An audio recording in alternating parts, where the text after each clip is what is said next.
Hello दोस्तों, welcome back to my channel. अगर आपने अभी तक मेरे चैनल को सब्सक्राइब नहीं किया है तो जल्दी से मेरे चैनल को सब्सक्राइब कर दें। एपिसोड 15 की शुरुआत में यियांग यिनगाओ से कहता है कि तुम्हारी आईज रेड हो गई है तो तुम कुछ देर के लिए नैप ले लो। तो यिनगाओ कहती है कि गेम के बाद मैं सही से सो नहीं पाई हूँ। ये यियांग से कहती है कि तुम मुझे 10 मिनट बाद उठा देना। तो यियांग कहता है कि कोई जल्दी नहीं है, जब तुम्हारी नींद पूरी हो जाएगी तब हम यहाँ से चले जाएंगे। अब रात में जब यिनगाओ की आंख खुलती है तो ये यियांग के पास आती है। यियांग इसको कहता है कि मैं अपने मेंटोर की ईमेल का जवाब दे दूं, फिर हम बाहर चलेंगे। अब यिनगाओ वॉशरूम जाने लगती है तो यियांग साइड से स्लीपर्स उठाकर यिनगाओ के सामने रख देता है। ये देखकर यिनगाओ को बहुत अच्छा लगता है। इसके बाद ये दोनों एक जगह पर स्टार्स देखने के लिए आ जाते हैं। यियांग यिनगाओ के लिए टेलीस्कोप सेट कर देता है। यिनगाओ कार से उतरते हुए कहती है कि आसमान पर सितारे तो वैसे ही इतने अच्छे लग रहे हैं। अब यिनगाओ टेलीस्कोप से स्टार्स को देखने लगती है। यिनगाओ को कार में बैठकर मैसेज करता है कि जिस रात हमारी पहली दफा बार में मुलाकात हुई थी उस दिन उस बैंड ने एक गाना बार बार प्ले किया था। क्या तुम्हें उस गाने का नाम याद है? तो यिनगाओ कहती है कि हाँ। यियांग कहता है कि वो गाना तुम्हारे लिए था। ये सुनकर यिनगाओ को बहुत खुशी होती है। अब यियांग यिनगाओ को मैसेज करता है कि मुझे फिर से स्नोकर तक लाने के लिए तुम्हारा शुक्रिया। अब यियांग कार से बाहर आता है और यिनगाओ इसका मैसेज पढ़ रही होती है कि अपने फ्यूचर के लिए ऐसे लड़के पर भरोसा करने के लिए शुक्रिया जिसका कोई मुस्तकिल फ्यूचर और घर नहीं है। ये मैसेज पढ़कर यिनगाओ इमोशनल हो जाती है। यियांग इससे पूछता है कि टेलीस्कोप कैसा काम कर रहा है। ये सुनते ही यिनगाओ यियांग को हक कर लेती है। यिनगाओ यियांग से कहती है कि तुम मुझे रुलाने की कोशिश कर रहे हो। यियांग इस बात पर मुस्कुराने लगता है तो यिनगाओ कहती है कि मैं क्या करूं, मैं घर वापस नहीं जाना चाहती हूँ। यिनगाओ यियांग से कहती है कि क्या तुम चाइना वापस आओगे? यिनगाओ यियांग से कहती है कि अगर तुम ऐसा नहीं चाहते हो तो तुम्हें फिर 1 या 2 साल इंतजार करना होगा। मैं अपने पेरेंट्स से बात करूंगी। ये अपनी बात मुकम्मल कर ही रही होती है कि यियांग कहता है कि मैं वापस जाऊंगा। यिनगाओ को ये सुनकर खुशी होती है। यियांग कहता है कि मैं तुम्हें फॉलो करूंगा, इसीलिए हमारे रिलेशनशिप का मुश्किल पार्ट तुम मुझे हैंडल करने दो। ये सुनकर यिनगाओ की आंखों में आंसू आ जाते हैं। अब यियांग और यिनगाओ कार में आ जाते हैं। यिनगाओ हंसने लगती है तो यियांग कहता है कि तुम हंस क्यों रही हो? यिनगाओ कहती है कि मुझे ऐसा फील हो रहा है जैसे हम लोग घर से भागकर शादी करने वाले हैं, जैसा मैं बचपन में इमेजिन किया करती थी। यियांग कहता है कि तुम पढ़ने के बजाय ये इमेजिन किया करती थी। यिनगाओ कहती है कि अब तुम सब्जेक्ट चेंज कर रहे हो। यिनगाओ यियांग के साथ बैठकर विंडो पर लगे अपने हाथ के निशान को देखकर खुश हो रही होती है। अगली सुबह यिनगाओ और यियांग वापस घर आ जाते हैं। अब यिनगाओ वापस जाने के लिए अपना सामान पैक करने लगती है तो इसकी नजर इन कॉफी बीन्स पर पड़ती है, जिनको यिनगाओ कुछ टाइम के लिए देखने लगती है। अब यिनगाओ ने सारी पैकिंग कर ली होती है। ये जैसे ही रूम से बाहर आती है तो यियांग इसका सामान पकड़ लेता है। यियांग यिनगाओ के लिए सब कॉफी बना रहा होता है। यिनगाओ बहुत ज्यादा उदास होती है, कहती है कि मेरे पास तो कहने के लिए कुछ नहीं, क्या तुम मुझसे कुछ कहना चाहते हो? यियांग कहते हैं कि हम कुछ टाइम के लिए एक दूसरे से अलग हो रहे हैं, हमारे पास वीचैट है, हम कभी भी एक दूसरे से बात कर सकते हैं। यिनगाओ कहती है लेकिन फिर भी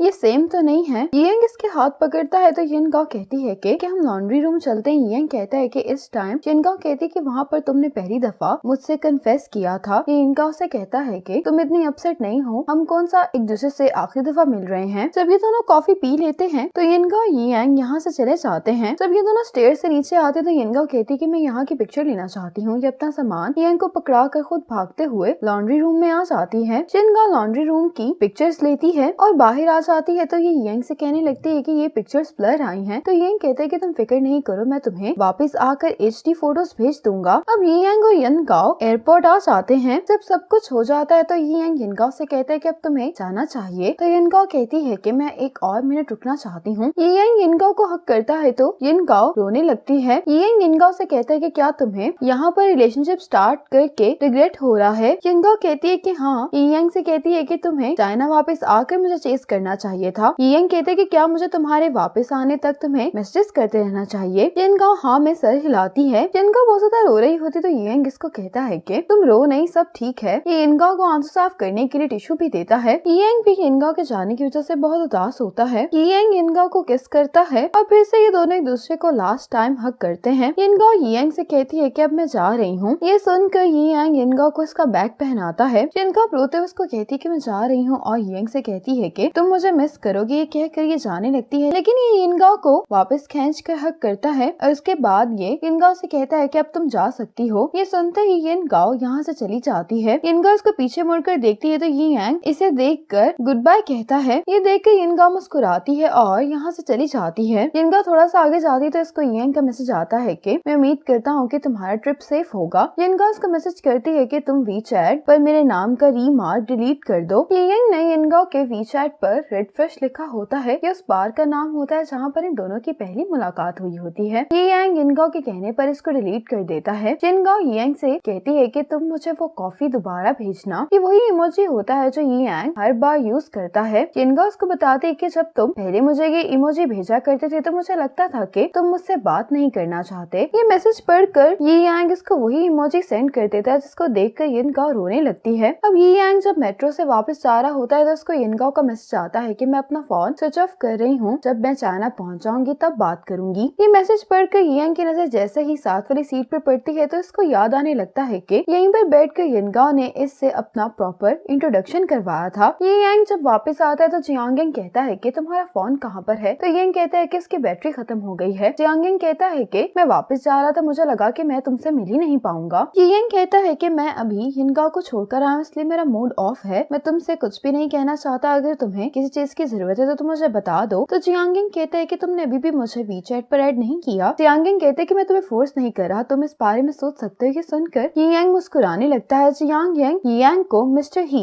इसके कोच का नंबर देता है। जियांगिंग कहता है कि वो बहुत कम ही किसी को कांटेक्ट करते हैं और उनकी हेल्थ कंडीशन भी इतनी अच्छी नहीं है, तुम उनको कॉल करके हेलो तो कह ही सकते हो। यियांग जियांगिंग से ये नंबर ले लेता है। जियांगिंग जाते हुए यियांग से कहता है कि हमसे बात करते रहना, मुझे उम्मीद है कि तुम अपना माइंड चेंज कर लोगे। ये कहकर जियांगिंग यहाँ से चला जाता है। अब फ्लैशबैक में दिखाया जाता है कि जिस दिन ये लोग ड्रिंक के लिए इकट्ठे हुए थे उस दिन जियांगिंग ने यियांग को बताया था कि मेरी बाजू की सर्जरी होने वाली है। ये एक पुराना मसला है लेकिन इसकी सर्जरी अब मैं करवा रहा हूँ। जियांगिंग कहते हैं कि मुझे सिर्फ डोंगशन सिटी की फिक्र है, मैं बगैर आराम किए उस टाइम से काम कर रहा हूँ जब से मिस्टर ही ने ये क्लब मुझे सौंपा है। यियांग कहता है कि डोंगशन सिटी की हिस्ट्री बहुत लंबी है, अगर तुम एक साल के लिए ब्रेक लेना चाहते हो तो तुम ले सकते हो। जियांगिंग कहते हैं कि क्या ये तुम्हें ठीक लगता है। यियांग कहते हैं कि सिर्फ मसला ये है कि जो भी नया लीडर आएगा उसकी आइडियोलॉजी मुख्तलिफ होगी। तुम मिस्टर ही के स्टूडेंट हो, इसीलिए सभी मेंबर्स तुम्हारी रिस्पेक्ट करते हैं और तुम ही मसलों को हल कर सकते हो। यियांग कहते हैं कि तुम्हें बस किसी सीनियर को तलाश करना है जो कि क्लब को एक साल के लिए देख सके। जियांगिंग कहता है कि मैंने मिस्टर ही से बात की है, इसीलिए मेरी जगह क्लब को तुम देखो और यही मेन रीजन है जिसकी वजह से मैं यहाँ पर आया हूँ। जियांगिंग कहता है कि तुम मुझे ये फेवर दे दो, मैं अपनी सर्जरी को और डिले नहीं कर सकता हूँ। यियांग कहता है कि मुझसे बेहतर भी कोई होगा। जियांगिंग कहता है कि तुम हमारी बेस्ट चॉइस हो। अब यियांग लॉन्ड्री आकर उसकी जब पिक्चर खींच रहा होता है तो यहाँ पर वुवे आ जाता है। यियांग कहने लगता है कि सब कुछ पहले जैसा हो गया है, यिनगाओ भी चली गई है, बाकी सब मेंबर्स भी। वुवे कहता है कि हाँ, इसी वजह से मैं बहुत उदास फील कर रहा हूँ। यियांग मिस्टर ही का नंबर निकालता है, उसको देखते हुए कहने लगता है कि ना खत्म होने वाले विंटर को अब खत्म हो जाना चाहिए। इसी मोमेंट पर एपिसोड 15 खत्म हो जाती है।